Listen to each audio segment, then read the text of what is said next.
بسم اللہ الرحمن الرحیم الحمدللہ رب العالمین والصلاة والسلام علی سید الانبیاء والمرسلین وعلی آلہ وصحبہ اجمعین اما بعد۔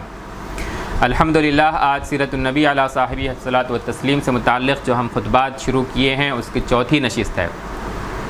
پچھلی نشست میں ہم نے دو سوالات پر بات کی تھی، ایک تو یہ کہ مطالعہ سیرت کیوں ہو، سیرت کو جاننا کیوں ضروری ہے، اس سے واقفیت حاصل کرنا ہمارے لیے کیوں ضروری ہے، اور دوسرا سوال ہم نے یہ دیکھا کہ سیرت کو جاننے کے ذرائع اور وسائل کیا ہیں، پرائمری سورسز سیرت کو جاننے کے کیا ہیں۔ ان دو سوالات کے جوابات ہم نے پچھلی نشست کے اندر جانے، ان پر ہم نے بات کی۔ آج کا ہمارا اگلا موضوع ہے اسلام سے قبل عربوں کے حالات کیا تھے، عرب کون ہیں۔ یہ موضوع علم انساب کا ہے، اسے جینیالوجی کہتے ہیں، جینیالوجی سے متعلق یہ موضوع ہے کہ عربوں کی اصل کیا ہے۔ میں نے پچھلی نشست کے اندر ایک بہت مشہور سیرت نگار محمد ابن اسحاق کا ذکر کیا تھا، جن کی سیرت ابن اسحاق ہمارے یہاں اسلاف کے نزدیک ان کے حوالے بھرے ہوئے ہیں۔ انہوں نے بھی اپنی سیرت کا آغاز اسی موضوع سے کیا ہے کہ آخر عربوں کی اصل کیا ہے، عرب یہ کہاں جا کر ملتے ہیں، اس موضوع کو سمجھنا کیوں ضروری ہے، سیرت سمجھنے کے لیے اس موضوع کو سمجھنے کی ضرورت کیا ہے، یہ بھی ایک سوال ہے۔ بالکل سادہ سا جواب یہ ہے کہ دیکھیے عرب کون ہیں، ان کا مزاج کیا ہے، ان کی اصل کیا ہے، یہ کہاں سے ہیں۔ ہمیں بہت سارے قبائل سیرت النبی کے اندر ایسے اب آگے ہمیں سامنے آتے جائیں گے جن کے بارے میں پتہ چلے گا کہ ان کا تعلق عربوں سے ہے، اور بعض ایسے بھی ہیں جن کا تعلق عربوں سے نہیں تھا لیکن وہ عرب میں آ کر بس گئے تھے۔ مثلا مدینہ منورہ کے اندر یہود آباد تھے، اب یہ عرب تو ہے نہیں، پھر یہ کہاں سے آ گئے عرب کے اندر، مدینہ کے اندر، یہ ہمارے سامنے آگے آتا جائے گا۔ اسی طریقے سے اوس اور خزرج ہیں، ان کے بارے میں بھی صاف اور واضح بات یہ ہے کہ یہ در حقیقت مدینہ کے نہیں تھے، ہیں عرب لیکن مدینہ کے نہیں ہیں، یمنی الاصل تھے یہ لوگ، اور یمن میں ایک موقع کے اوپر جس کا ذکر ہم آگے تفصیل کے ساتھ کریں گے، وہاں سے ہجرت کر کر یہ قبائل مدینہ منورہ آئے اور یہیں پر آباد ہو گئے۔ تو اس موضوع کی اہمیت یہ ہے کہ عربوں کی اصل سمجھنے سے ہمیں قبائل عرب کو، مکے میں آباد قبائل، مدینہ میں آباد قبائل، اور اسی طریقے سے حجاز میں کون کون آباد تھے، تبوک کے اندر پتہ چلے گا کہ اس وقت کس کس سے ہمارا رسول اللہ صلی اللہ علیہ وسلم کا سامنا ہوا۔ سیرت کے اندر ہم ان موضوعات کے اوپر تفصیل کے ساتھ بات کر سکیں گے، سمجھ سکیں گے۔ تو بہرحال عربوں کی اصل کیا ہے، یہ ایک بہت اہم ترین سوال ہے۔ تو اسلام سے پہلے جو عرب تھے ان کو آپ تین بڑے زمروں میں، تین بڑی کیٹیگریز کے اندر آپ ان کو سمجھ سکتے ہیں۔ ایک تو عربوں کی بہت ہی قدیم تہذیبیں ہیں، عربوں کی بہت قدیم قومیں ہیں، انہیں کہا جاتا ہے اصطلاح میں عرب بعیدہ، وہ عرب جو ہزاروں سال پہلے ہی ختم ہو چکے، جن کی نسلیں باقی نہیں رہیں، یہ عرب بعیدہ کہلاتے ہیں۔ قرآن مجید نے بھی ان میں سے بعض اقوام کا ذکر کیا ہے، جیسے کہ سمود ہیں، جیسے کہ عاد ہیں۔ یہ دو قبائل ریپیٹیڈلی قرآن مجید کے اندر ان کا ذکر کیا گیا ہے۔ حضرت ہود اور حضرت صالح علیہ السلام کو ان قوموں کی جانب رسول اور نبی بنا کر بھیجا گیا تھا۔ ان کے بعد میں یہ بالکل پہلے آغاز کے اندر ہزاروں سال پہلے یہ تہذیبیں تھیں اور یہ بعد میں ختم ہو گئی۔ بعد میں جو عرب باقی رہے، یا تو انہیں عرب باقیہ اور عرب عاربہ کہا جاتا ہے۔ ان میں پھر دو کیٹیگریز ہیں، ایک جنہیں قحطانی عرب کہتے ہیں، قحطان اور ان کے بیٹے ہیں یا عرب، اور ان سے نسل جو چلی ہے اسے کہتے ہیں قحطانی عرب، اور دوسری کیٹیگری ہے عدنانی عرب۔ قحطان جو ہیں عرب انہی کی اولاد ہیں، اصل ان کے بیٹے ہیں جن کا نام ہے یا عرب، خود عربی زبان ان سے منسوب ہے کہ انہوں نے عربی زبان کا آغاز کیا تھا، اور لیکن یہ بالکل زبان کے علوم، لسانیات کے علوم پر جن کی دسترس ہے وہ جانتے ہیں کہ زبان کسی ایک شخص کی شروع کی ہوئی نہیں ہوتی ہے، بلکہ وہ جو ہے الگ الگ ادوار میں الگ زمانوں کے اندر جو ہے وہ ترقی پاتی ہے، اس کے اندر جو ہے ایک آغاز کا دور ہوتا ہے اور پھر آگے وہ بڑھتے چلی جاتی ہے۔ بہرحال منسوب تو ہے عربی زبان انہی یا عرب سے جو قحطان کے بیٹے ہیں۔ قحطان خود کون ہے؟ قحطان حضرت نوح علیہ السلام کی اولاد، تین بیٹے ان کے تھے، سام اور یافث اور حام۔ یہ سام جو ہیں عام طور پر سامی زبانیں بولنے والے سیمائٹس جو ہیں، ان سب کی اصل حضرت سام ہے. حضرت نوح کی اولاد، حضرت نوح کے بچے سام، بیٹے ان کے سام. عراقی وہ بھی سامی ہیں. تو قحطانی عرب یہ بھی سامی ہیں. حضرت نوح کے جو دوسرے بچے ہیں، دوسرے بیٹے ہیں یافث، اور تیسرے بیٹے ہیں حام. یافث کی نسل سے جو آگے قومیں بڑھیں وہ جو ہیں رومی ہیں، اور افریقی جو ہیں یہ حضرت نوح علیہ السلام کے بیٹے حام کی اولاد ہیں. سام، حام، یافث عرب، اور عراق کے رہنے والے لوگ اور ایران کے رہنے والے لوگ، یہ سب حضرت سام ابن نوح کی اولاد سے ہیں. علم الانساب کے بعض ماہرین نے یہ بھی کہا ہے کہ قحطان جو ہیں، یہ قحطانی عرب جو ہیں وہ حضرت ابراہیم علیہ السلام کی نسل سے ہیں. لیکن ماہرین انساب نے، جینیالوجی کے جو ایکسپرٹس ہیں، انہوں نے اس کو قبول نہیں کیا کہ قحطان جو ہیں وہ حضرت ابراہیم کی اولاد سے ہیں. ہاں ایک رائے یہ ہے، اور بعض لوگ اس کی تائید کرتے ہیں، کہ عاد کے بعد جو عاد جو ہیں حضرت صالح علیہ السلام، وَإِلَىٰ عَادٍ أَخَاهُمْ ہودہ، حضرت ہود علیہ السلام، عاد کی نسل سے جو ہیں یہ قحطان ہیں. اس میں کسی حد تک جو ہے سچائی ہو سکتی ہے.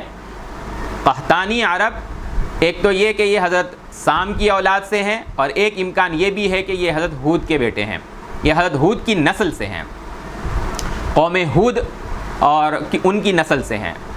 قحطانی عربوں کا جو مسکن ہے، ان کے رہائشی جو علاقے ہیں عرب کے اندر، وہ جنوبی عرب ہے. جنوبی عرب، یمن وغیرہ کی جو پٹی ہے، یہ سب جنوبی عرب ہے. یہ تو قحطانی جو ہے یہ وہاں آباد تھے، اور ان کی الگ الگ ادوار کے اندر زبردست مملکتیں اور حکومتیں جو ہیں وہ جنوبی عرب کے اندر قائم تھیں، قائم ہوئی. انہی میں سے ایک قوم سبا بھی ہے، جس کو قرآن مجید نے ذکر کیا ہے، لَقَدْ كَانَ لِسَبَإٍ فِي مَسْكَنِهِمْ آیَةٌ. قرآن مجید کے اندر سورہ سبا کے اندر ان کا ذکر ہے. اسی طریقے سے حمیری قبائل، یہ قحطانی عرب ہیں. غسانی قبائل، یہ بھی قحطانی عرب ہیں. یہ غسانی قبائل کا ذکر ہم سیرت النبی میں تبوک کے موقع پر ذکر کریں گے، اس سے قبل اور اس سے بعد میں. اسی طریقے سے اوس اور خزرج، یہ بھی قحطانی عرب ہیں. یہ کیا فرق ہے ان میں اور رسول اللہ صلی اللہ علیہ وسلم کے نسل میں؟ ہم اسی نسب میں اس کو ہم ابھی ذکر کریں گے. تو یہ سب جو ہیں عرب عاربہ ہیں. یہ پہلے عرب باعدہ، ہزاروں سال پہلے ختم ہو جانے والی نسلیں، انہی میں قوم عاد، قوم سمود ہے. اور دوسرے ہیں قحطانی عرب، عرب عاربہ، عرب باقیہ. تیسری ایک کیٹیگری ہے، یا آپ کہہ لیجئے عرب عاربہ ہی کی دوسری کیٹیگری ہے قحطانی عرب، دوسرے عدنانی عرب. عدنان یہ در حقیقت حضرت اسماعیل علیہ السلام کی نسل سے ہیں. حضرت اسماعیل علیہ السلام کے نسل میں یہ شخصیت پیدا ہوئی. رسول اللہ صلی اللہ علیہ وسلم کا نسب انہی اس عدنان سے جا کر جڑتا ہے. ماہرین انساب کا، جینیالوجی کے ایکسپرٹس جو گزرے ہیں، علم انساب عرب ماہرین، ان سب کا اس بات پر اتفاق ہے کہ عدنان جو ہیں وہ حضور صلی اللہ علیہ وسلم کے نسب میں 20ویں شخصیت ہیں. ابھی ہم جب نسب کو ذکر کریں گے نام بنام اور ایک ایک کی تفصیل جب ہم بیان کریں گے اس نشست میں یا اگلی نشست میں، اس وقت ہم اس کی تفصیل کو ذکر کریں گے. یہ جو عدنانی عرب ہیں یہ عرب مستعربہ ہیں. میں پھر ریپیٹ کر دیتا ہوں، ایک تو وہ جو ہزاروں سال پہلے جن کی تہذیبیں عرب میں قائم تھیں لیکن ختم ہو چکی، عاد و سمود کی طرح سے، یہ عرب باعدہ ہیں. یہ دوسرے ہیں عرب عاربہ. ان میں دو کیٹیگریز ہیں، ایک قحطانی عرب جو حضرت نوح کی نسل سے ہیں اور سام کی نسل سے ہیں. ایک قول کے مطابق خود حضرت ہود علیہ السلام کی قوم اور ان کی نسل سے ہیں. اور دوسرے ہیں عرب عاربہ میں عدنانی عرب. عدنانی عرب یہ حضرت اسماعیل علیہ السلام کی نسل سے ہیں. انہیں عرب مستعربہ کہا جاتا ہے. وہ جو عرب علاقے کے اندر جو ہے وہ آغاز سے نہیں ہیں، بعد میں آ گئے. مثلا حضرت ابراہیم علیہ السلام، ان کی نسل عراق ہے. عر جو ہے وہ عراق ہے، تہذیبوں کا جو مسکن اور منبع جو ہے عراق کو کہا جاتا ہے. حضرت ابراہیم عراق سے نکلے، اپنی قوم کے سامنے جو ہے انہوں نے توحید کی دعوت دی اور ان کے شرک سے برات کا اعلان کیا اور پھر وہاں سے جب انہوں نے ہجرت کی تو مصر کے راستے سے وہ گزرے۔ ہم یہاں پر جو ہے اس واقعے کو تفصیل سے بیان نہیں کریں گے، جہاں اس کا ذکر آئے گا اس کو ذکر کر دیں گے۔ مختصر بیان کر سکتے ہیں کہ جب حضرت ابراہیم عراق سے نکل کر مصر سے ہوتے ہوئے فلسطین جا رہے تھے تو مصر کا جو اس وقت کا بادشاہ تھا اس کی نیت حضرت سارہ پر خراب ہوئی، لیکن حضرت سارہ کی جو بزرگی ہے، اللہ تبارک و تعالیٰ کے یہاں جو ان کا مقام ہے، ان کی صالحیت جو ہے اس کی بنیاد پر حضرت سارہ کی اللہ تبارک و تعالیٰ نے حفاظت فرمائی اور وہ بادشاہ حضرت سارہ سے بہت متاثر ہوا اور حضرت حاجرہ کو حضرت سارہ کو تحفتاً دیا اس نے۔ حضرت حاجرہ مصری ہیں، یہاں سے حضرت حاجرہ حضرت سارہ اور حضرت ابراہیم کی زندگی میں آئیں۔ بعد میں پھر حضرت ابراہیم علیہ السلام نے حضرت حاجرہ اور حضرت اسماعیل کو وادی غیر ذی زرع یعنی مکۃ المکرمہ میں آباد کیا۔ تو حضرت اسماعیل حضرت حاجرہ عرب عاربہ نہیں مستعربہ ہیں، باہر سے آئے ہیں عرب کے اندر۔ مکہ میں جس وقت حضرت ابراہیم علیہ السلام نے حضرت حاجرہ حضرت اسماعیل کو آباد کیا، اس وقت وہاں پر عربوں کا کوئی قبیلہ آباد نہیں تھا۔ عرب جنوبی حصے کے اندر آباد تھے یا پھر پانیوں کو وہ تلاش کرتے تھے، ایک طرح سے بنجاروں کی زندگی وہ گزارتے تھے، جہاں پر پانی ہوتا وہاں پر وہ آباد ہو جاتے۔ تو جب حضرت حاجرہ اور حضرت اسماعیل کو حضرت ابراہیم نے مکہ میں آباد کیا اور حضرت اسماعیل کی اور حضرت حاجرہ کی تڑپ سے وہاں پر اللہ تبارک و تعالیٰ نے زمزم کا جو ہے چشمہ اللہ تبارک و تعالیٰ نے جو ہے اس سے نوازا، تو وہاں سے پھر ایک عرب کا بہت ہی مشہور قحطانی عربوں کا ایک مشہور قبیلہ بنو جرہم جو ہے اس کا وہاں سے گزر ہوا اور اس قبیلے نے حضرت حاجرہ کی اجازت سے مکے کے اندر جو ہے وہ اپنے لیے آبادی کو اس نے جو ہے چنا، وہاں پر وہ آباد ہوئے حضرت حاجرہ کی اجازت سے۔ حضرت اسماعیل علیہ السلام جب جوان ہوئے تو انہوں نے بنو جرہم کے اندر نکاح کیا۔ تو عرب عاربہ تو نہیں ہے حضرت اسماعیل علیہ السلام کی نسل، لیکن ان کا ننیال جو ہے وہ عرب عاربہ ہے۔ حضرت اسماعیل کی جو نسل ہے انہی کے اندر عدنان پیدا ہوئے، جن کے بارے میں نے ابھی ذکر کیا کہ سیدنا محمد رسول اللہ صلی اللہ علیہ وسلم کا نسل عدنان سے جا کر ملتا ہے۔ تو یہ تین کیٹیگریز ہمارے سامنے آئی، ایک عرب بائدہ، عرب عاربہ کے اندر قحطانی عرب اور عدنانی عرب۔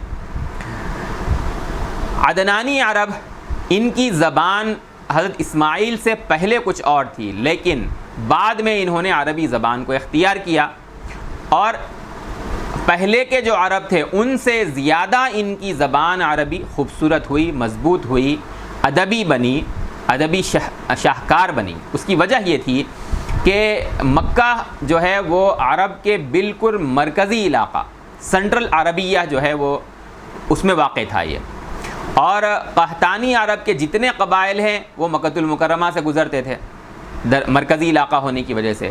پھر حضرت ابراہیم علیہ السلام کی دعا کے نتیجے میں اللہ تبارک و تعالیٰ کا گھر وہاں پر تعمیر ہوا، بیت اللہ اور حرم وہ بنا، تو قبائل عرب وہاں پر اللہ تبارک و تعالیٰ کی عبادت کے لیے آیا کرتے۔ اس سے حضرت اسماعیل علیہ السلام کی نسل اور عدنانی عربوں کے اندر تمام عرب قبائل سے تعلقات بنے، ان کی زبان کو انہوں نے سمجھا، سنا، جانا، اور ہر قبیلے کے زبان کی جو خوبصورتی ہے اس کو انہوں نے اپنے لیے اختیار کیا۔ اللہ تبارک و تعالیٰ نے اپنا آخری نبی اور اپنی آخری کتاب کو انہی عرب مستعربہ کے اندر ان کی زبان کی خوبصورتی کی بنیاد پر اور دوسری بہت ساری وجوہات کی بنیاد پر اللہ تبارک و تعالیٰ نے ان میں اپنے آخری نبی کو بھیجا، اپنی آخری کتاب کو نازل فرمایا۔ تو یہ عربوں کی جو ہے وہ اصل ہے۔ اب اس کے آگے جو ہے یہ سمجھنے کی ضرورت ہے کہ ماقبل اسلام سے پہلے عربوں کے حالات کیا تھے، عربوں کی مذہبی حالت کیا تھی۔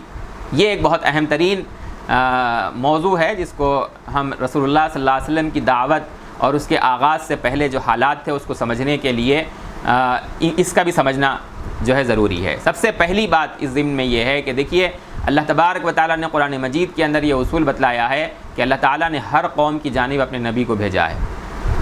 ڈرانے والے کو بھیجا ہے۔ وَإِن مِّنْ أُمَّةٍ إِلَّا خَلَا فِيهَا نَذِيرٌ، اللہ تبارک و تعالیٰ کی توحید کی جانب بلانے والے، آخرت کی جانب دعوت دینے والے، ہاں، اور آخرت کی تیاری کی جانب دعوت دینے والے، یہ جو ہے اللہ تبارک و تعالیٰ نے جو ہے ہر قوم کے اندر نبی کو بھیجا ہے۔ اور عربوں کے اندر ان کا سلسلہ نسب بھی جو ہے حضرت ابراہیم اور حضرت اسماعیل سے جا کر ملتا ہے، تو عربوں کے نظیر جو ہیں وہ حضرت اسماعیل ہیں۔ اس کو سمجھنے کی جو ضرورت میں نے ابھی ذکر کی ہے کہ جب تک ہم ماقبل اسلام عربوں کے حالات کو سمجھیں گے نہیں، تب تک ہمیں پوری طریقے سے اسلام کی خوبیوں کا صحیح اندازہ نہیں ہوگا۔ عربی زبان کا محاورہ ہے الاشیاء تعرف بازدادها، ہاں، الاشیاء تعرف بازدادها، کہ چیزیں جو ہے اپنے اپوزٹ سے، ضد جو ہوتی ہیں ان سے جانی جاتی ہیں۔ روشنی کو آپ سمجھنا ہے تو آپ کو اندھیرے کو سمجھنا ہوگا، بالکل اسی طریقے سے اسلام کو سمجھنا ہے تو اس سے قبل یا اس کے بالمقابل جو جاہلیت ہے اس کو سمجھنا ہمارے لیے آسان ہوگا، اور رسول اللہ صلی اللہ علیہ وسلم کی جو نبوی تعلیمات ہیں ان کو سمجھنا آسان ہوگا کہ آپ صلی اللہ علیہ وسلم کے انسانیت پر اور خود عربوں کے اوپر کیا کیا احسانات تھے۔ تو بہرحال جاہلیت کو سمجھ کر ہم اسلام کو بآسانی سمجھ سکتے ہیں۔ حضرت اسماعیل علیہ السلام وہ عربوں کے نبی تھے، رسول تھے، اور نہ صرف یہ کہ تھے بلکہ ان کے مابقیات، ہاں، کہ ان کی تعلیمات کے آثار اور حصے ان کی زندگیوں کے اندر موجود تھے۔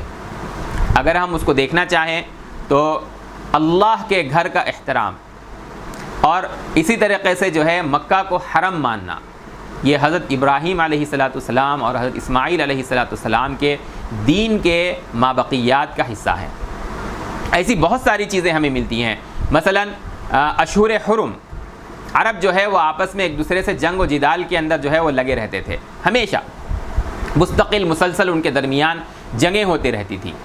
لیکن حضرت ابراہیم علیہ السلام ہی کے جو ہے وہ زمانے سے ان لوگوں نے یہ جو ہے یا بعد کے ادوار کے اندر یہ طے کیا کہ کچھ مہینوں کا ہم جو ہے وہ احترام کریں گے، کس لیے؟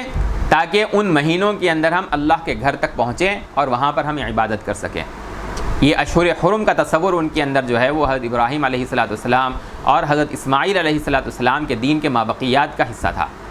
طواف، سعی، قربانی، ہدی، قلائد، یہ سب کے سب جو ہے وہ حضرت ابراہیم علیہ السلام کے دین کا جو ہے وہ مابقیات تھے، اس کے باقی آثار تھے جو ان کی زندگیوں کے اندر موجود تھے۔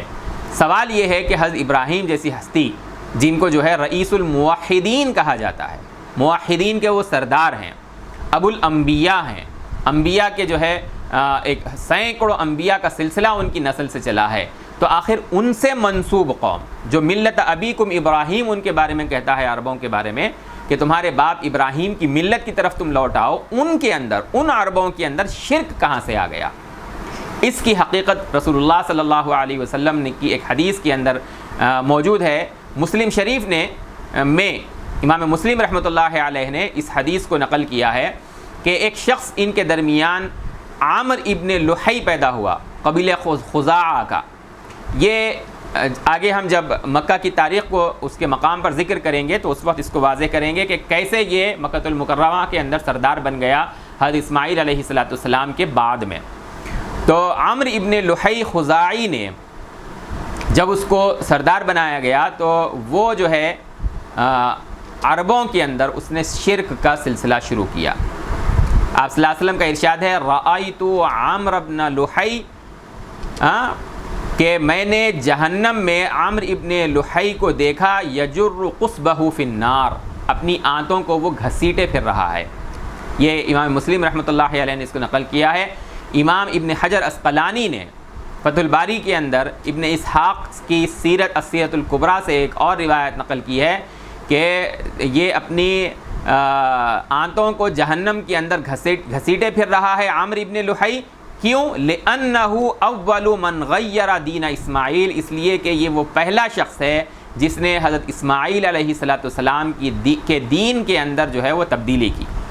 عرب جو ہے وہ حضرت اسماعیل علیہ السلام کے بعد دین ابراہیمی اور دین اسماعیلی کے اوپر قائم تھے، توحید کے اوپر قائم تھے، ایک اللہ کی عبادت کے اوپر جو ہے وہ قائم تھے، لیکن یہ جب یہ شخص جو ہے وہاں سردار بنا تو اس نے جو ہے اسماعیل علیہ السلام کے دین کو بدل دیا۔ فنصب الاوثان، مکۃ المکرمہ کے اندر اور عرب قبائل کے اندر بتوں کو لا لا کر اس نے جو ہے وہ نصب کیا۔ اور اسی طریقے سے قرآن مجید کے اندر ذکر کیا گیا ہے عربوں کے توہم پرستی پر تنقید کرتے ہوئے، ان کو کرٹیسائز کرتے ہوئے کہ یہ جو بحیرہ، صائبہ، وسیلہ، حام، یہ الگ الگ جانور انہوں نے جو ہے وہ ایک ان کی اصطلاحات مقرر کی تھیں کہ بعض جانور ایسے ہیں جن کا دودھ جو ہے وہ استعمال نہیں کریں گے، بعض جانور ایسے ہیں جن کو وہ سواری کے طور پر استعمال نہیں کریں گے، اور اگر کسی اونٹنی نے مستقل کنٹینیو 3 مادہ اونٹنیوں کو اگر جنم دیا تو درمیان کی جو مادہ اونٹنی ہے اس کو جو ہے وہ بتوں کے نام پر وہ چھوڑ دیں گے۔ تو یہ بحیرہ، صائبہ، وسیلہ، حام جو ہے یہ سارے کے سارے توہم پرستی کے سلسلے اسی عامر ابن لحی خزاعی نے اس کو جو ہے وہ شروع کیا تھا۔ سورۃ المائدہ آیت 103 کے اندر یہ ان کے توہم پرستی کا جو ہے اس کو ذکر کیا گیا ہے قرآن مجید کے اندر۔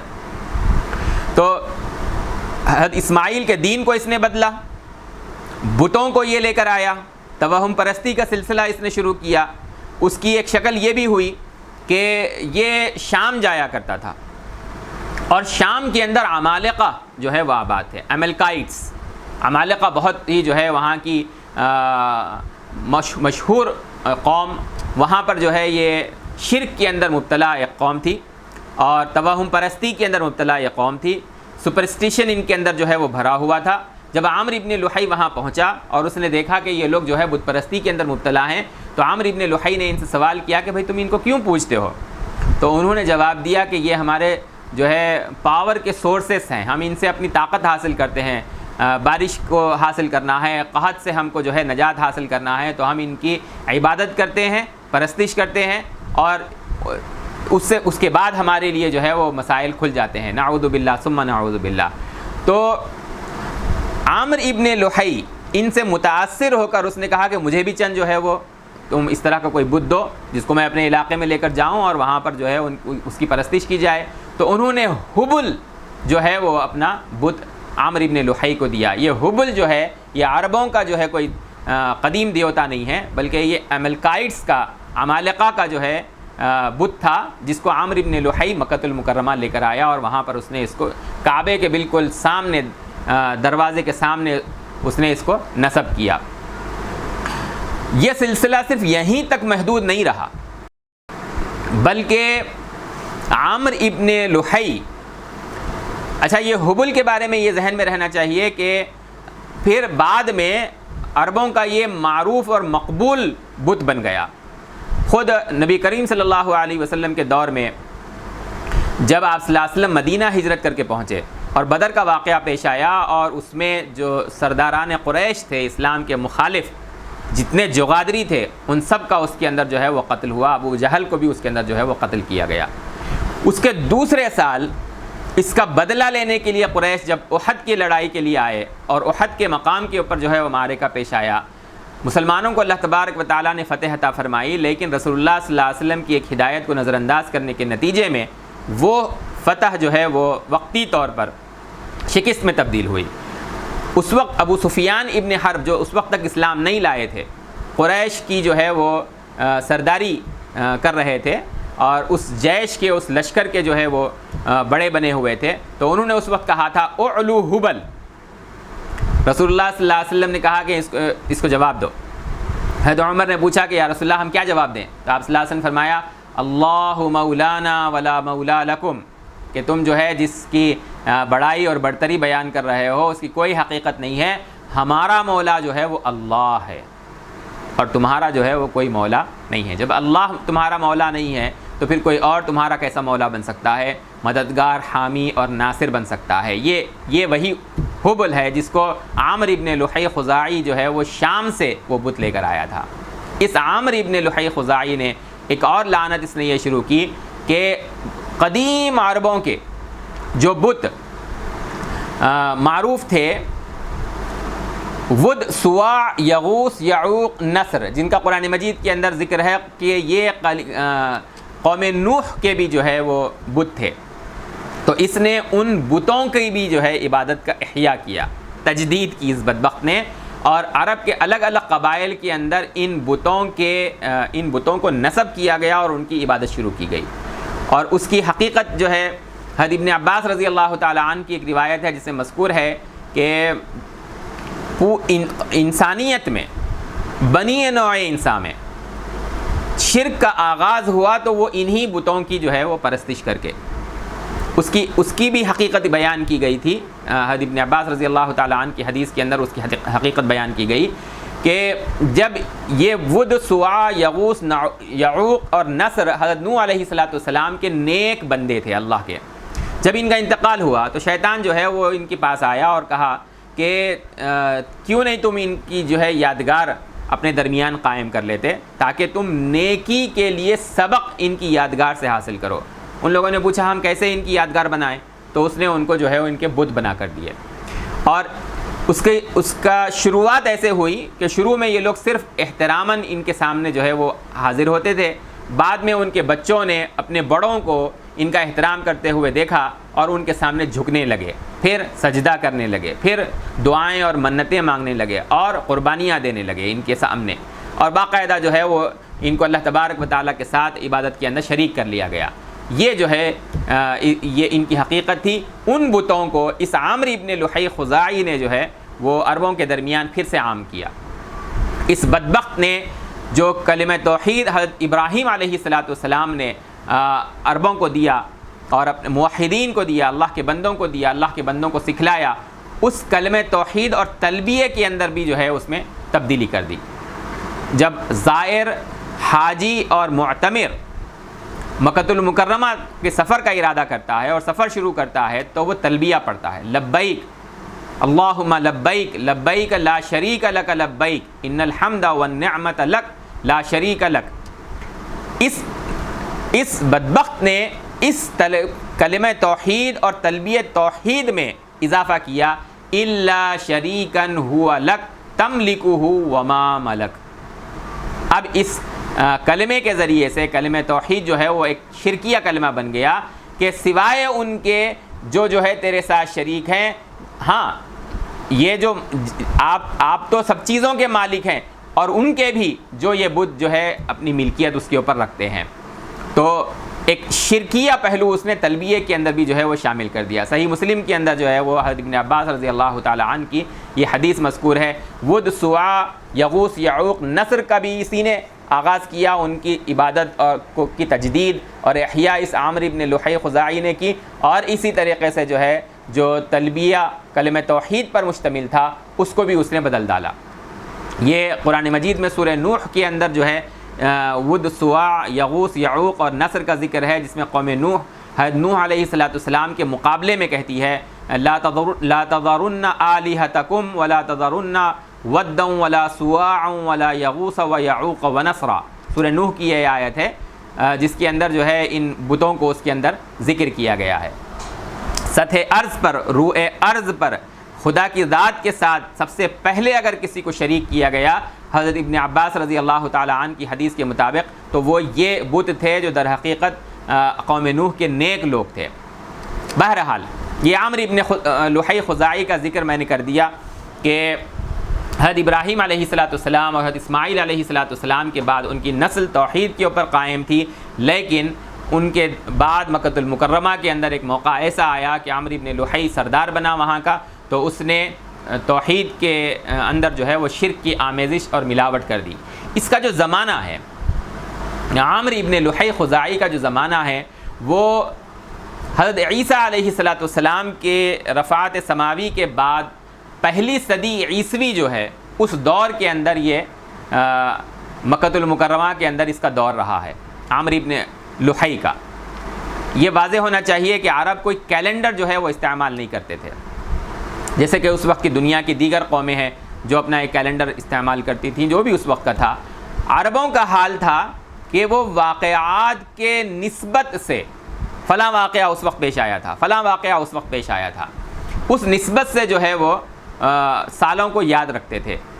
جو سال، ماہ، تاریخیں ہوتی ہیں ان کو وہ واقعات کی نسبت سے یاد رکھتے تھے. تاریخیں جو ہے واقعات کی نسبت سے یاد رکھتے تھے. جیسے کہ عام الفیل کہ عربوں کے اندر جو ہے وہ کعبۃ اللہ کو منہدم کرنے کے لیے جب ابرہہ آیا تھا تو بعد میں جب اس سال کا ذکر کر رہے ہیں, اس سال پیدا ہونے والے یا اس سال سے پہلے یا اس سال سے بعد, عام الفیل سے پہلے ایک سال ایسا واقعہ پیش آیا تھا, عام الفیل کے سال میں یہ باتیں پیش آئی تھیں, عام الفیل کے بعد یہ جو ہے 2 سال کے بعد 3 سال کے بعد یہ واقعہ پیش آیا تھا. اس طرح سے وہ تاریخیں جو ہے یاد کرتے تھے. تو یہ عمرو ابن لحی پہلی صدی عیسوی کا شخص ہے. اس کو جانچنے کا جو پیمانہ رہا ہے وہ یہ کہ رسول اللہ صلی اللہ علیہ وسلم نے جو نسب گنایا ہے اور جو شخصیات اس کے اندر حضرت اسماعیل علیہ السلام تک پہنچتی ہیں, عدنان تک تو یقینی سلسلہ ہے, عدنان کے بعد جو ہے حضرت اسماعیل علیہ السلام تک جو نسب ہے اس کے بارے میں کچھ کلام کیا گیا ہے. اس نسب کے اندر جو الگ الگ نسلیں ہیں ان کی سالوں کے اندازے کے مطابق عمرو ابن لحی کا زمانے کو جو ہے وہ نکالا گیا کہ وہ پہلی صدی عیسوی کا شخص ہے.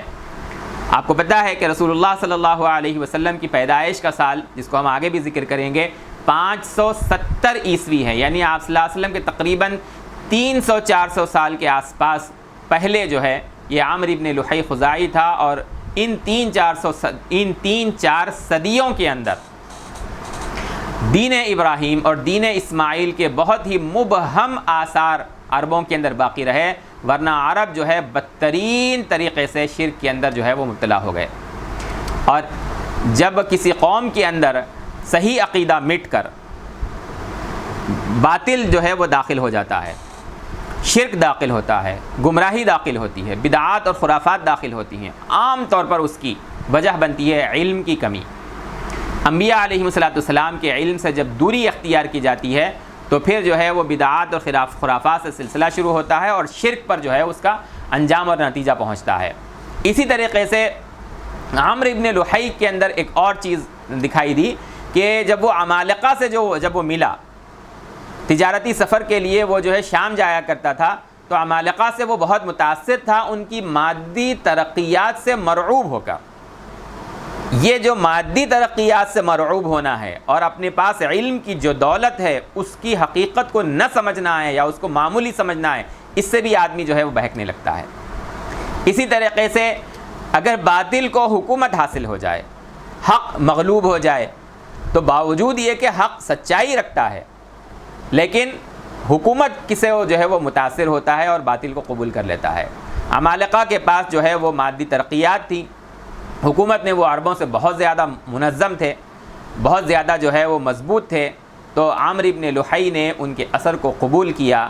یہ موقع ہوتا ہے جہاں موحدین کو اور حق پرستوں کو اپنی حفاظت کرنی ہوتی ہے فکری اعتبار سے. بہرحال عربوں میں شرک جو ہے وہ عمرو ابن لحی کے ذریعے سے آیا, لیکن بعد میں وہ جب ترقی کرتا چلا گیا تو توہم پرستی اتنی بڑھ گئی کہ اگر وہ کہیں پر کوئی خوبصورت پتھر دیکھتے تو اس کو وہ اٹھا لیتے اور لا کر اپنا معبود بنا لیتے, اس کی پرستش کرنے لگتے. اگر عربوں کو کہیں سفر پر جانا ہوتا تو وہ کعبے کے پاس آتے, کعبے کی عمارت کے اندر سے اگر کوئی پتھر اور کرچی اگر انہیں ملتی تو وہ اپنے ساتھ اس کو لے لیتے, اور سفر کے اندر جب جاتے تو سفر بھر اس کی جو ہے وہ پرستش کرتے رہتے کعبے کی نسبت سے.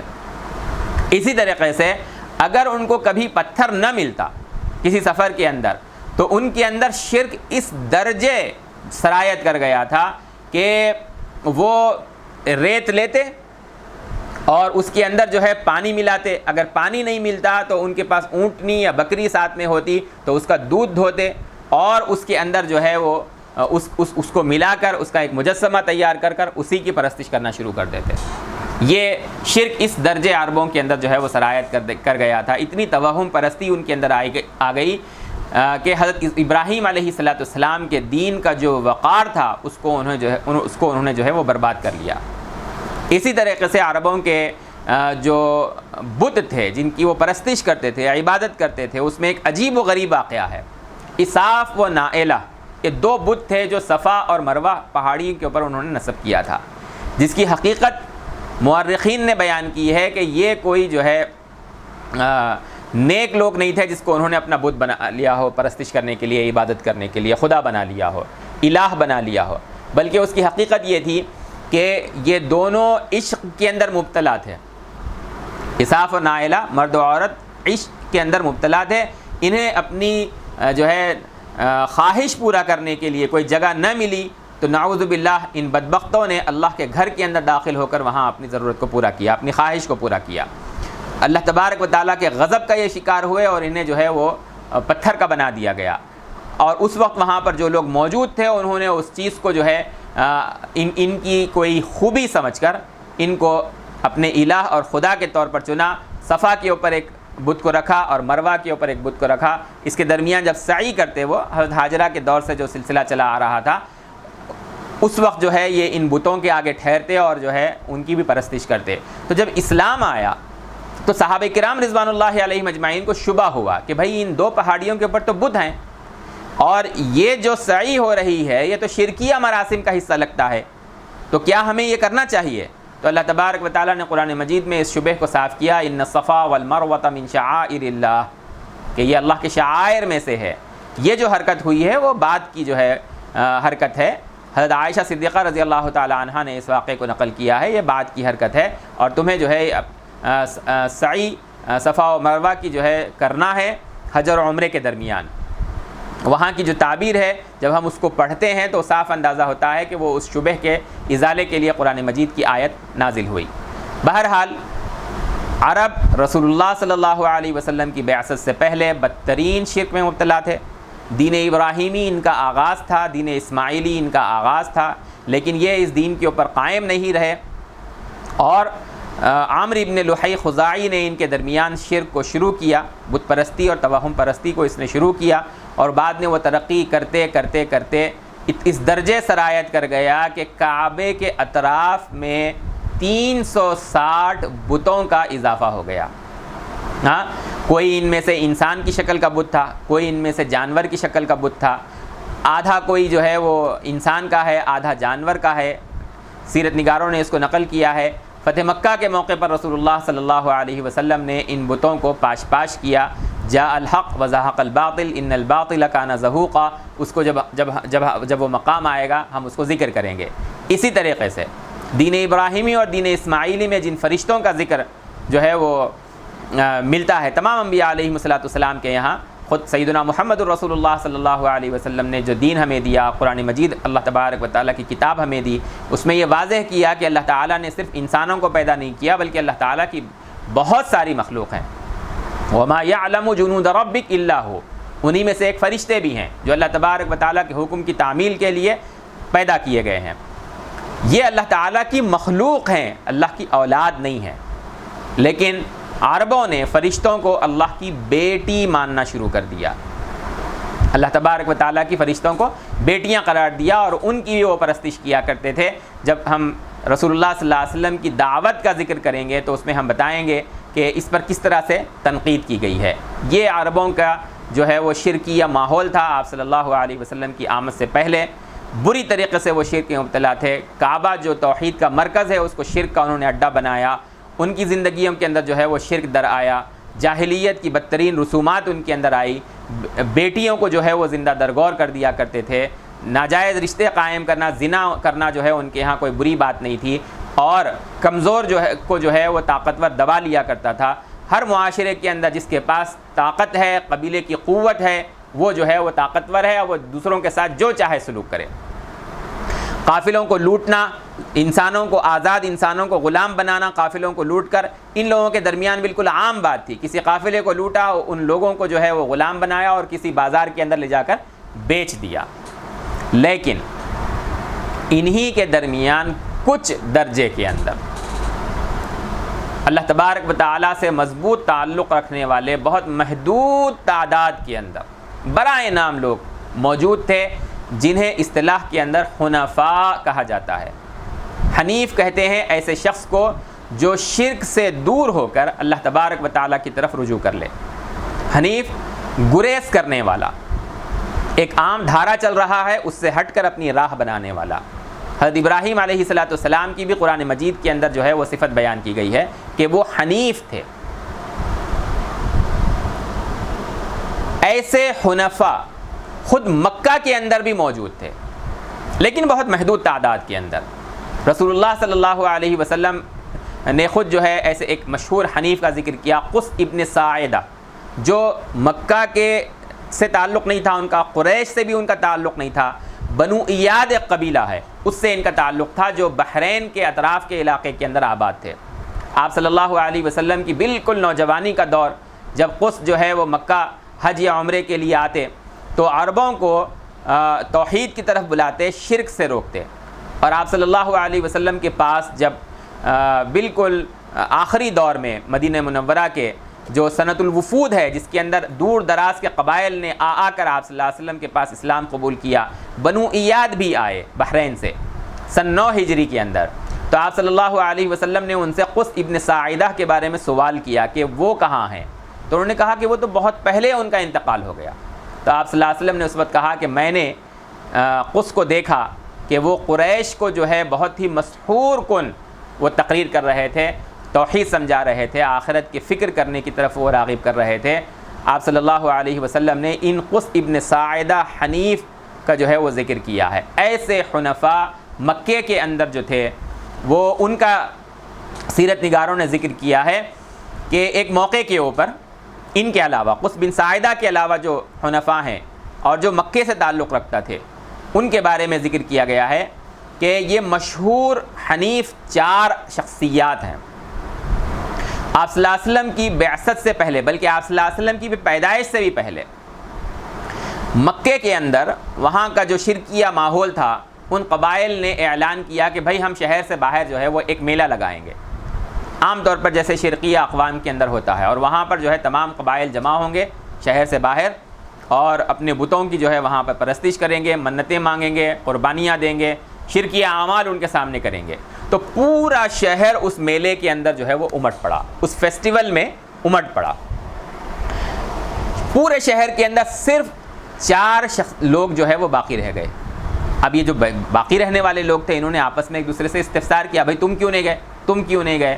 اور ان 4 کو پتہ چلا کہ یہ ایک دوسرے کے سے فکری ہم آہنگی رکھتے ہیں، ایک ہی فکر کے یہ لوگ حامل ہیں، یعنی شرک سے بیزار ہیں، بتوں کی پرستش سے بیزار ہیں، اور وہ ایک خدا کی پرستش میں جو ہے وہ یقین رکھتے ہیں۔ یہ 4 جو شخصیات ہیں ان میں ایک اہم ترین ہے ورقہ ابن نوفل، اور اسی طریقے سے جو ہے زید ابن عمرو ابن نفیل، عثمان ابن الحویرث، عبید اللہ ابن جحش۔ یہ 4 شخصیات جو ہے انہوں نے آپس میں ملاقات کی، اپنے خیالات ایک دوسرے سے شیئر کیے، ایک دوسرے کو سمجھا، اور ساتھ میں یہ وعدے وعیدے بھی کر لی کہ بھائی دیکھو، جو ہم جس فکر کے ہم حامل ہیں، جو نظریہ ہم رکھتے ہیں ان مشرکین سے ہٹ کر، یہ ہم سب سے پہلے تو ان لوگوں کو اپنے نظریات نہیں بتائیں گے، اور دوسرے یہ کہ سچے دین ابراہیمی کی ہم تلاش کریں گے۔ ان میں ایک شخصیت جیسے کہ میں نے کہا ورقہ ابن نوفل، یہ حضرت خدیجہ کے جو ہے چچیرے بھائی تھے۔ حضرت خدیجہ کے دادا ہیں اسد، ورقہ کے بھی دادا ہیں اسد۔ اسد کے 2 بیٹے ہیں، ایک ہے نوفل اور ایک ہے خویلد، خدیجہ بنت خویلد، ورقہ ابن نوفل ابن اسد، خویلد ابن اسد۔ آگے ہم جو ہے یہ زیادہ تفصیل کے ساتھ سمجھیں گے کہ جب رسول اللہ صلی اللہ علیہ وسلم کے پاس پہلی وحی آئی تو حضرت خدیجہ انہی کے پاس آئیں، اس کی شکل کیا ہے ہم آگے بتلائیں گے۔ دوسرے ہیں عبید اللہ ابن جحش، یہ جو ہیں حضور صلی اللہ علیہ وسلم کی ایک پھوپھی کے جو ہیں وہ بیٹے ہیں۔ تیسرے ہیں عثمان ابن حویرث، چوتھے ہیں زید ابن عمرو ابن نفیل، بہت مشہور ہیں، حضرت عمر ابن الخطاب رضی اللہ تعالی عنہ کے جو ہے وہ یہ چچا ہیں، حضرت جو ہے زید، انہی کے بیٹے ہیں سعید، جن کا ہم آگے ذکر کریں گے۔ تو یہ 4 جو حنفاء تھے، انہوں نے طے کیا کہ ہم حضرت ابراہیم علیہ السلام کا جو سچا دین ہے، جو دین حق ہے، اس کو ہم تلاش کریں گے۔ چنانچہ اس دین حنیفیت کی تعلیمات کی تلاش میں ورقہ ابن نوفل نے الگ الگ علاقوں کا جو ہے وہ سفر کیا، اور اس زمانے میں عبرانی زبان کو انہوں نے سیکھا۔ بخاری شریف کی حدیث ہے کہ یہ مکۃ المکرمہ جب واپس آئے تو یہ عیسائیت جو سچی عیسائیت ہے، حقیقی عیسائیت ہے، حضرت عیسیٰ علیہ السلام کی جو سچی تعلیمات ہیں اس کو انہوں نے اختیار کر لیا تھا، اور انجیل کا ترجمہ کیا کرتے تھے عربی زبان میں. عربی زبان کے اندر جو ہے وہ انجیل کو منتقل کرتے تھے عبرانی زبان سے. عبرانی زبان کو تک انہوں نے جو ہے وہ سیکھ لیا تھا. عربوں کے اندر بہت گنے چنے لوگ جو ہے وہ پڑھے لکھے تھے، جو لکھنا جانتے تھے. ان میں سے ایک جو ہیں یہ ورقہ ابن نوفل ہیں. انہوں نے واپس آنے کے بعد جو ہے وہ قریش سے اور جو مشرکین تھے اس وقت کے، ان کے سامنے صاف شرک سے جو ہے وہ برات کا اعلان کیا. رسول اللہ صلی اللہ علیہ وسلم پر جب سب سے پہلی وحی نازل ہوئی تو حضرت خدیجہ رضی اللہ تعالی عنہا نے اس کی تصدیق کے لیے حضرت ورقہ سے تعلق قائم کیا. ان کے پاس جو ہے چونکہ وہ رشتہ دار بھی تھے اور دین الہی سے واقف بھی تھے، تو حضرت خدیجہ ان کے پاس آئیں اور جب حقیقت بیان کی تو آپ صلی اللہ علیہ وسلم کو ورقہ نے کہا کہ محمد ابن عبداللہ رسول اللہ صلی اللہ علیہ وسلم کو میرے پاس لے کر آؤ. اور جب وسلم سے ورقہ نے پوری تفصیل کو سنا، بخاری شریف کے الفاظ ہیں، انہوں نے کہا کہ ھذا الناموس الذی نزل اللہ علی موسیٰ، یہ وہی فرشتہ ہے جس کو اللہ تبارک و تعالیٰ نے حضرت موسیٰ علیہ السلام کی جانب بھیجا تھا.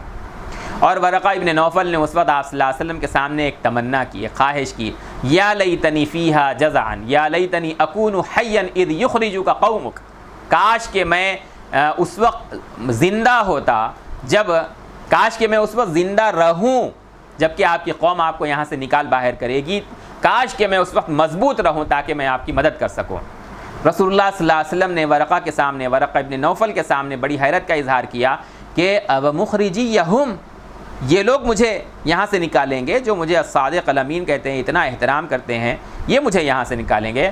تو ورقہ ابن نوفل نے جواب دیا، ہاں، لم یأتی رجل قط بمثل ما جئت به الا عودی، کہ جب بھی کوئی رسول اس دعوت کو لے کر آیا ہے جس کو آپ لے کر آئے ہیں اس سے دشمنی کی گئی ہے، اور اگر میں اس وقت موجود رہا انصرک نصرا مؤزرا، کہ اس وقت میں آپ کی مضبوط مدد کرتا، اگر میں اس وقت زندہ رہوں تو اس وقت میں آپ کی مضبوط مدد کرتا. لیکن ورقہ ابن نوفل کی جو ہے پھر بعد میں وفات ہو گئی. اسی روایت کے اندر بخاری شریف کی مذکور ہے، ثم لم ينشب ورقۃ ان توفی، کچھ ہی عرصے کے بعد ان کا جو ہے وہ انتقال ہو گیا. تو یہ ورقہ ابن نوفل حنیف ہیں، ان حنفاء میں سے ہیں جنہوں نے اس شرک سے جو اس ماحول کے اندر رچا بسا تھا اس سے اپنی برات کا اعلان کیا، حقیقی دین کی تلاش کی. اس وقت حضرت عیسیٰ علیہ السلام کی جو تعلیمات موجود تھیں ان کو اختیار کیا، عبرانی زبان کو سیکھا اور عربی زبان میں انجیل کا یہ ترجمہ کیا کرتے تھے. اسی شرکیہ ماحول کے اندر دوسری شخصیت تھی حنیف، عبید اللہ ابن جہش. ان کا قصہ یہ ہے کہ یہ پہلے اسلام کے زمانے کو انہوں نے پایا. رسول اللہ صلی اللہ علیہ وسلم کی جب دعوت کا آغاز ہوا تو انہوں نے اسلام قبول کیا. حضرت ام سلمہ رضی اللہ تعالی عنہا، ام المؤمنین، مشہور صحابیہ، ان سے جو ہے ان کی عبید اللہ ابن جہش نے حضرت ام سلمہ سے شادی کی. اور جن لوگوں نے حبشہ کی جانب، ابیسینیا کی جانب ہجرت کی، ان میں یہ شامل تھے. لیکن وہاں جانے کے بعد یہ جو ہے مرتد ہو گئے اور دین اسلام کو چھوڑ کر اس وقت کا جو عیسائیت تھی، مسخ شدہ عیسائیت، اس کو انہوں نے اختیار کر لیا. حضرت ام سلمہ رضی اللہ تعالی عنہا نے ان سے علیحدگی اختیار کی اور ارتداد ہی کی حالت میں ان کی وفات ہوئی، ان کی موت ہوئی. اور رسول اللہ صلی اللہ علیہ وسلم نے بعد میں حضرت ام سلمہ رضی اللہ تعالی عنہا سے جو ہے وہ نکاح کیا. یہ عبید اللہ ابن جہش ہیں جو اس وقت حنیف تھے، اور ان کا جو انجام ہے وہ بڑا ہی المناک رہا ہے. تیسری شخصیت عثمان ابن الحویرث ہیں، حنیف، جنہوں نے اپنے شرکیہ ماحول سے صاف برات کا اعلان کیا اور اپنے علاقے کو چھوڑ کر جو ہے وہ شام کی طرف چلے گئے. یہ منقول ہے بعض روایات کے اندر کہ یہ ہرقل کے دربار میں عربی زبان کے ترجمان کی حیثیت سے جو ہے وہ منتخب کیے گئے تھے، اور وہیں پر انہوں نے اپنی زندگی کو گزار دیا. آپ صلی اللہ علیہ وسلم کے دور کو انہوں نے پایا یا نہیں پایا اس کا روایات کے اندر ذکر نہیں ہے، لیکن اسلام سے پہلے شرک سے انہوں نے برات کا اعلان کر کے جو ہے حنیفیت کو اختیار کیا. یہ ایک بالکل معروف اور سچی بات ہے. چوتھی شخصیت بہت غیر معمولی ہے جو حنیف ہیں، زید ابن عمرو ابن نفیل. ان کا واقعہ یہ ہے کہ انہوں نے بھی جو ہے سچے دین کی تلاش میں ادھر ادھر کا سفر کیا اور عیسائیت کو پرکھا، یہودیت کو پرکھا. عیسائی راہبوں سے انہوں نے ملاقات کی، یہودی ربائیوں سے انہوں نے ملاقات کی، اور حضرت ابراہیم علیہ السلام کے دین کو جو ہے انہوں نے جاننا چاہا، اس کی تحقیق کی، جستجو کی، اور جب دیکھا کہ کسی بھی قوم کے پاس سچا دین ابراہیمی نہیں ہے اور مسخ شدہ دین ان کے درمیان ہے، تو تمام مسخ شدہ دینوں سے انہوں نے اپنی برات کا اعلان کیا۔ اور جب مکہ واپس آئے تو قریش کے سامنے بھی انہوں نے کہا کہ تم دین ابراہیمی کے اوپر، سچے دین ابراہیمی کے اوپر تم قائم نہیں ہو، میں حنیف ہوں، ایک اللہ کی عبادت کرتا ہوں، کسی کو اللہ کے ساتھ شریک نہیں کرتا، اور اسی حنیفیت کے اوپر میں قائم رہوں گا۔ چنانچہ مکہ کے اندر وہ جو ہے توحید کی دعوت دیا کرتے، لوگوں کو جو ہے وہ بتوں کے سامنے جو جانور کاٹے جاتے ان سے جو ہے ان کے کھانے سے روکتے، اور خود بھی جو ہے ان کو کھانے سے بچتے۔ اسی طریقے سے حضرت اسما کہتی ہیں رضی اللہ تعالی عنہ، مجھے یہ یاد ہے کہ عامر ابن نفیل زید ابن عامر ابن نفیل جو ہے یہ قریش کو تنبیہ کیا کرتے تھے۔ اور ایک اور اہم ترین بات یہ کہ وہ عرب جو اپنی بیٹیوں کے پیدا ہونے کو ناپسند کرتے تھے، جس کو قرآن نے ذکر کیا ہے وَإِذَا الْمَوْءُودَةُ سُئِلَتْ، تو ایسی کوئی کسی لڑکی کے بارے میں پتہ چلتا کہ اس کا باپ اس کے بارے میں جو ہے یہ ارادہ رکھتا ہے کہ اس کو زندہ درگور کر دے، تو یہ جاتے اس سے مانگ کر لے کر آتے، اپنی بیٹی کی طرح سے اس کو اپنے یہاں پالتے اور جو ہے اس کی پرورش کرتے۔ یہ ہیں زید ابن عامر ابن نفیل حنیف۔ ان کے بیٹے ہیں حضرت سعید ابن زید ابن عامر ابن نفیل۔ آپ کو یاد ہے یا سنا ہوگا، پڑھا ہوگا کہ حضرت فاطمہ بنت محمد نہیں، فاطمہ بنت زید، انہی زید کی بیٹی فاطمہ، ان کا نکاح ہوا ہے نہیں، فاطمہ ابن خطاب حضرت عمر کی بہن، ان کا نکاح ہوا ہے سعید ابن زید سے۔ اور حضرت عمر کے واقعے میں جس بہن کا ذکر ہے فاطمہ کا، کہ ان کے گھر گئے اور قرآن سنا، بہن کو اور بہنوئی کو مارا، وہ یہی سعید بہنوئی ہے۔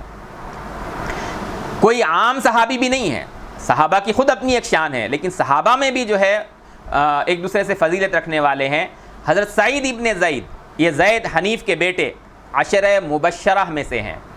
انہوں نے ایک مرتبہ آپ صلی اللہ علیہ وسلم سے سوال کیا، یا رسول اللہ، آپ جانتے ہیں کہ میرے والد کے بارے میں کہ وہ کس طرح سے شرک سے نفرت کرتے تھے اور کس طرح سے وہ توحید پر قائم تھے، کس طرح سے وہ جو ہے دین ابراہیمی کے جو ہے وہ داعی تھے اور اس پر وہ قائم تھے۔